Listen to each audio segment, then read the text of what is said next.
नमस्कार, प्रणाम। कैसे हैं आप सभी? आशा करता हूँ आप सभी अच्छे होंगे। मेरा नाम है मयंक, मैं आपका योगा टीचर हूँ और हमारे यूट्यूब चैनल को सब्सक्राइब करें, फॉलो करें हमें फेसबुक पे, इंस्टाग्राम पे, ट्विटर पे और ऐसे योगा संबंधित लेक्चर्स प्राप्त करने के लिए हमसे कनेक्ट होने के लिए हमारे चैनल को सब्सक्राइब कीजिए। और जैसा कि आपको पता है हम एक सीरीज़ बना रहे हैं introduction to human body systems की, जिसमें आज हमारा दूसरा लेक्चर है अंतःस्रावी तंत्र, जिसे एंडोक्राइन सिस्टम कहते हैं। तो इसे हम आज देखेंगे पूरा, क्या होता है, क्या कार्य हैं, क्या भाग हैं इसके। तो चलिए स्टार्ट करते हैं इसे। तो जैसा कि आपको सामने एक पिक्चर दिख रही है, तस्वीर दिख रही है, जिसमें लिखा हुआ है अंतःस्रावी प्रणाली या अंतःस्रावी तंत्र जिसे कहते हैं। तो इसके अंदर अंतःस्रावी, जो इंग्लिश में हम एंडोक्राइन सिस्टम कहते हैं, इसमें मेनली एंडोक्राइन सिस्टम में क्या होता है कि हमारे जितने भी एंडोक्राइन ग्लैंड्स हैं, वो जो अपना हार्मोन सिक्रीट करते हैं, तो जो हार्मोन सिक्रीट करते हैं तो सीधा जो ब्लड में सिक्रीट करते हैं हार्मोन, और वो जाके फिर जो आपका टारगेट सेल जहाँ होता है, जहाँ हार्मोन को वर्क करना होता है, वहाँ जाके वो सीधा अपना काम करता है। तो आपके हार्मोन्स क्या हैं? तो आपके हार्मोन्स जो हैं केमिकल संदेश वाहक होते हैं, मतलब केमिकल मैसेंजर होते हैं, जो आपके मैसेज को एक स्थान से दूसरे स्थान पर लेकर जाते हैं। और जितने भी हार्मोन्स हैं उनके कई सारे काम हमारे शरीर के अंदर, जैसे आपका रेस्पिरेशन, सांस लेना छोड़ना, शरीर के अंदर जितनी भी अभिक्रियाएं होती हैं, जितनी भी रिएक्शंस होती हैं, जिसे मेटाबॉलिज्म कहते हैं, प्रजनन हुआ, संवेदन हुआ, मैसेज का आना, आदान प्रदान होना शरीर के अंदर, चलना फिरना, यौन विकास, मतलब हमारे शरीर में जितने भी, जब हम प्यूबर्टी एक एज में आते हैं 13-14 साल जो हमारी उम्र होती है, उसके बाद जो बदलाव शरीर में आते हैं वो भी हार्मोन से FSH हुआ, LH हुआ, उनके सिक्रीशन से रेस्पेक्टिवली फीमेल और मेल में अलग अलग बदलाव आते हैं, तो वो भी आपके हार्मोन की वजह से आती हैं। और जितनी भी बॉडी में ग्रोथ है वो भी आपकी जो है हार्मोन की वजह से ही आती है। तो एंडोक्राइन सिस्टम्स के कार्य क्या होते हैं? तो अभी हम डिस्कस किया जितने भी हमारे शरीर में। अब हमारा जैसे कि मेंटल स्टेटस है, हमारा फिजिकल स्टेटस है, ये सभी आपके जो है एंडो हार्मोन से आपके जो है ये अफेक्टेड होते हैं। जैसे मान लीजिए कोर्टिसोल नाम का हार्मोन होता है जो स्ट्रेस कंडीशन में हमारी बॉडी में रिलीज होता है, और उसके अपोजिट होता है एक हार्मोन सेरोटोनिन। तो कोर्टिसोल हार्मोन की जब मात्रा शरीर में बढ़ी हुई रहती है तो उससे क्या होता है, हमारे शरीर में भिन्न भिन्न प्रकार के जो है बदलाव आते हैं, कई सारे फिजिकल लेवल पे बदलाव आते हैं। और वहीं जो आपका सेरोटोनिन हार्मोन है वो हैप्पी हार्मोन है। जब आपका मूड अच्छा होगा तो उसका सिक्रीशन बॉडी में ज़्यादा होगा, उसकी मात्रा शरीर के अंदर ज़्यादा होगी सेरोटोनिन नामक हार्मोन की। तो इसी प्रकार हार्मोन्स हमारे मूड को जो है प्रभावित भी करते हैं। हमारा मेटाबॉलिज्म है, हमारा थायराइड ग्लैंड जो होता है हमारे शरीर में, वो हमारे मेटाबॉलिज्म को जो है के लिए रिस्पॉन्सिबल होता है, हमारे मेंटल ग्रोथ के लिए रिस्पॉन्सिबल होता है हमारा थायराइड ग्लैंड। तो इसी प्रकार हमारे शरीर में मेटाबॉलिज्म, हमारा मूड, सभी प्रकार की चीज़ें जो है आपके हार्मोन से प्रभावित होती हैं।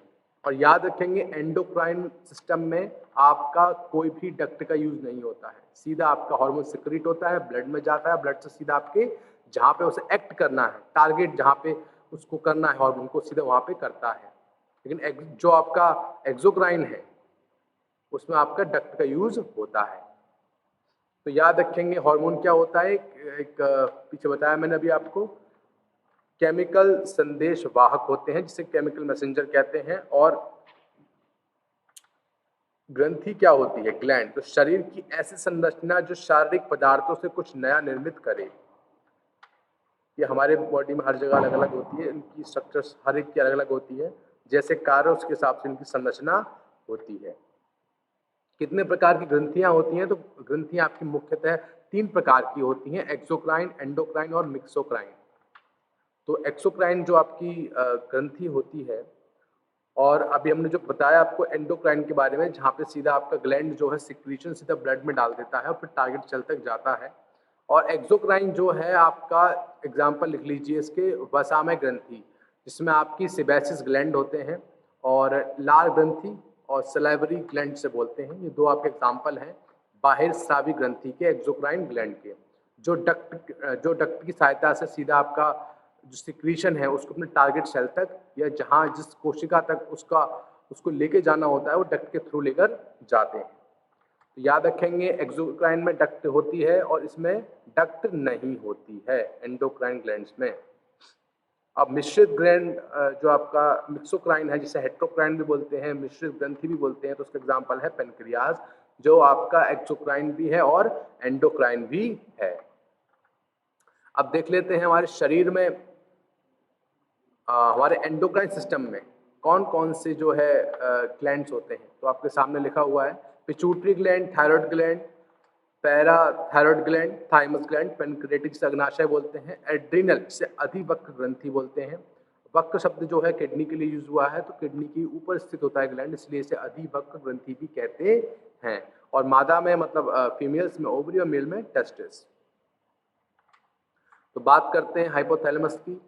हाइपोथैलेमस का जो टॉपिक है ना, ये आपका ज़्यादा हम जो है जब नर्वस सिस्टम पढ़ाएंगे तो वहाँ पे से थोड़ा ज़्यादा पढ़ाएंगे, क्योंकि ये टॉपिक वहाँ ज़्यादा रिलेवेंट है एज कम्पेयर टू इससे। तो यहाँ पे इसको भी हम बता देते हैं कि बस ये हाइपो मतलब होता है बिलो, मतलब नीचे, और थैलेमस मतलब होता है थैलेमस के नीचे स्थित होता है आपका हाइपोथैलेमस। ये मेनली आपका काम क्या करता है, ये आपकी पिट्यूटरी ग्लैंड जो होती है, जिसे पीयूष ग्रंथि कहते हैं, उसको ये जो है कंट्रोल करता है, नियंत्रित करता है, रेगुलेट करता है। इसका मुख्य कार्य यही है, इसलिए इसे सुपर मास्टर ग्रंथि भी कहते हैं, या मास्टर ग्लैंड या मास्टर ऑफ मास्टर ग्रंथि भी कहते हैं। ये बात याद रखेंगे सभी, एग्जाम में इस प्रकार क्वेश्चन आपसे पूछे जा सकते हैं। अगला है पीयूष ग्रंथि, पिट्यूटरी ग्लैंड। तो पीयूष ग्रंथि मस्तिष्क में पाई जाती है, ये मटर के दाने के समान होती है और ये सबसे छोटी अंतःस्रावी ग्रंथि है, और इसे मास्टर ग्रंथि कहते हैं। याद रखना, हाइपोथैलेमस सुपर मास्टर और ये पीयूष ग्रंथि मास्टर ग्रंथि। जैसे मान लीजिए हाइपोथैलेमस जो है इसका स्टूडेंट है पीयूष ग्रंथि का, इस प्रकार आप समझ सकते हैं। ठीक है, तो कोई भी काम अगर करेगा पीयूष ग्रंथि तो हाइपोथैलेमस से जो है परमिशन जरूर लेगा। अब आते हैं इसमें से हार्मोन कौन कौन से सिक्रीट होते हैं आपकी पिट्यूटरी ग्रंथि में से।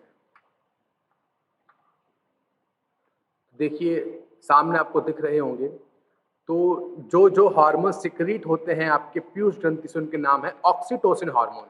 तो ऑक्सीटोसिन हार्मोन मेनली ये आपका जो हमारी माताएं होती हैं, जब वो जो दूध जो मेमरी ग्लैंड्स होते हैं उनके, उसमें से जो दूध निकलता है वो ऑक्सीटोसिन हार्मोन की हेल्प से ही निकलता है। और जो गैस्ट्रेशन पीरियड होता है 9 मंथ का, तो उसमें भी ऑक्सीटोसिन हार्मोन जो है डिलीवरी में काफ़ी जो है हेल्पफुल होता है। और इसे लव हार्मोन भी कहते हैं, इस बस याद रखना चीज़ को, बस कि लव हार्मोन किसे कहते हैं, ये सब पूछ सकते हैं आपको एग्जाम में भी।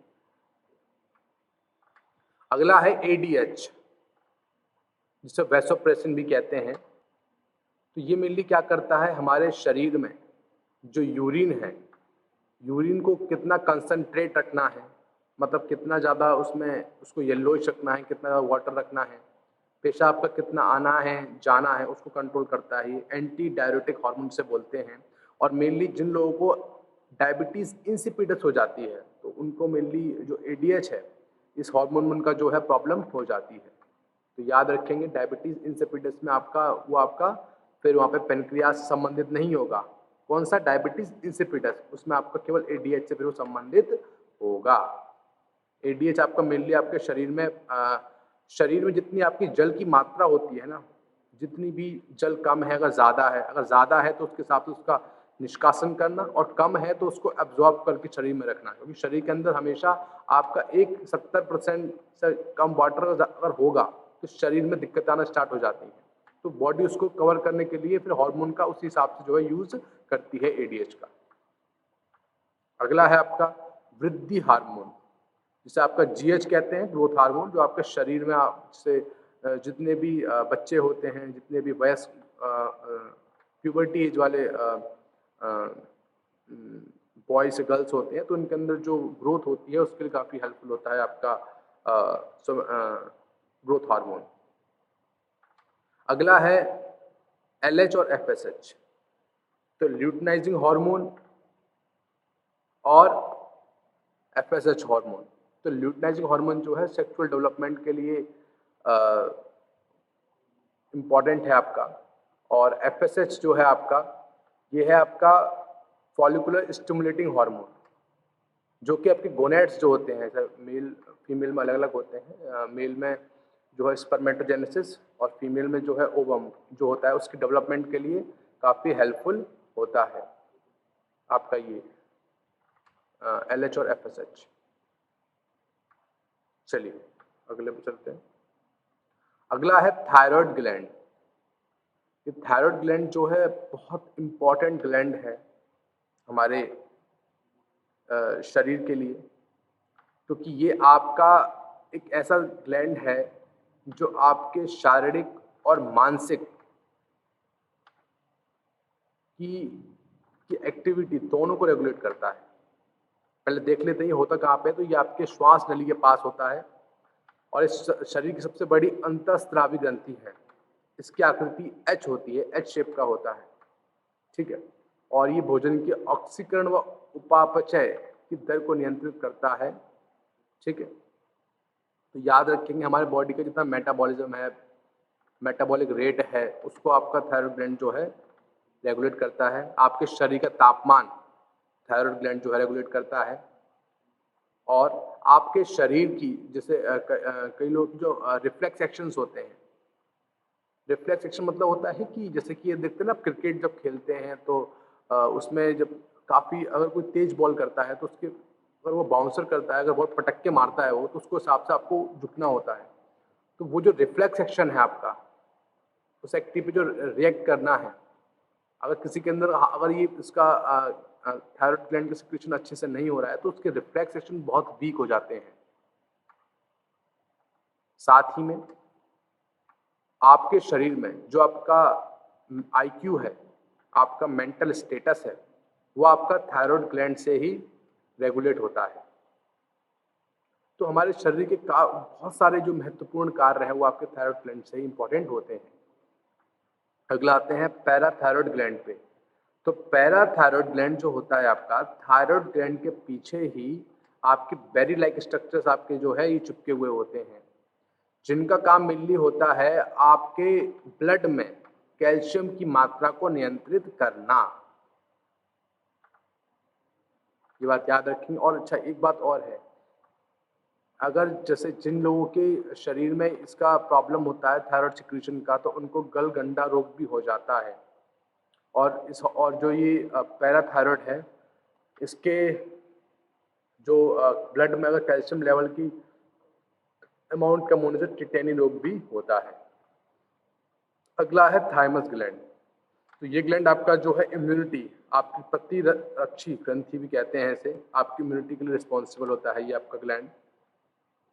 और इसमें ये जो आपका ग्लैंड है, ये धीरे धीरे समय के साथ आपका छोटा होना स्टार्ट हो जाता है, आपका थाइमस ग्लैंड। तो इसमें मेनली आपकी जो लिम्फोसाइट्स होती हैं वो इसके अंदर आके जो है मैच्योर होती हैं, और फिर वो जो है आपका बॉडी, आपकी जो वाइट ब्लड सेल्स होती हैं वो आपकी फिर बॉडी में जो जितने भी इन्वेडर्स मतलब बाहर से आने वाले जो वायरस है या बैक्टीरिया उनको फाइट करते हैं। तो मेनली ये आपकी इम्यूनिटी के लिए रिस्पॉन्सिबल होता है आपका थाइमस ग्लैंड। अगला चलते हैं पेनक्रेटिक ग्लैंड, जिसे बोलते हैं अग्नाशय ग्रंथि। तो याद रखेंगे कि पेनक्रेटिक ग्लैंड आपका जो है वो अंत और बाहरी मतलब एक्सोक्राइन और एंडोक्राइन दोनों है, और ये यकृत के बाद दूसरी बड़ी ग्रंथि है। ये आपकी अग्नाशय से पेनक्रेटिक ग्लैंड भी कहते हैं। इसमें दो प्रकार की कोशिकाएं पाई जाती हैं, अल्फा और बीटा, ठीक है, जिसमें अल्फा कोशिकाएं ग्लूकागन हार्मोन सिक्रीट करती हैं और बीटा वो करती हैं आपकी इंसुलिन हार्मोन का सिक्रीशन करती हैं। ये देखिए, अल्फा कोशिकाएं ग्लूकागन और बीटा कोशिकाएं इंसुलिन हार्मोन का सेवन करती हैं। इसका काम क्या है इसमें ग्लूकागन का? तो ये जो है आपके रक्त में ग्लूकोज की मात्रा को बढ़ाता है। वहीं बीटा आपके शरीर में ग्लूकोज की मात्रा को कम करता है। जो मेनली डायबिटीज पेशेंट होते हैं उनके शरीर में बीटा सेल्स जो होता है या तो वो सिक्रीट नहीं करते हार्मोन, या फिर वो जो है सिक्रीट करते हैं बट यूज़ नहीं हो पाता है डायबिटीज़ टाइप 1 और टाइप 2 में। तो मेनली वहाँ पे जो है ये बीटा सेल्स इंसुलिन हार्मोन जो है मेनली डिफेक्टिव हो जाता है। और ये मेनली क्या है, ये एक तरीके का प्रोटीन है, ठीक है। नीचे लिखा भी हुआ ना, इंसुलिन की कमी से मधुमेह डायबिटीज नामक रोग हो जाता है। चलिए आगे चलते हैं।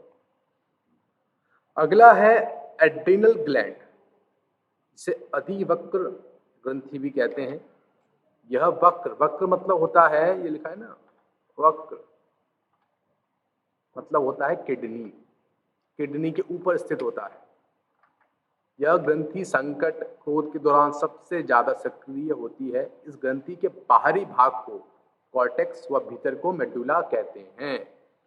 कॉर्टेक्स और मेडुला, कॉर्टेक्स मतलब ही होता है बाहरी पार्ट।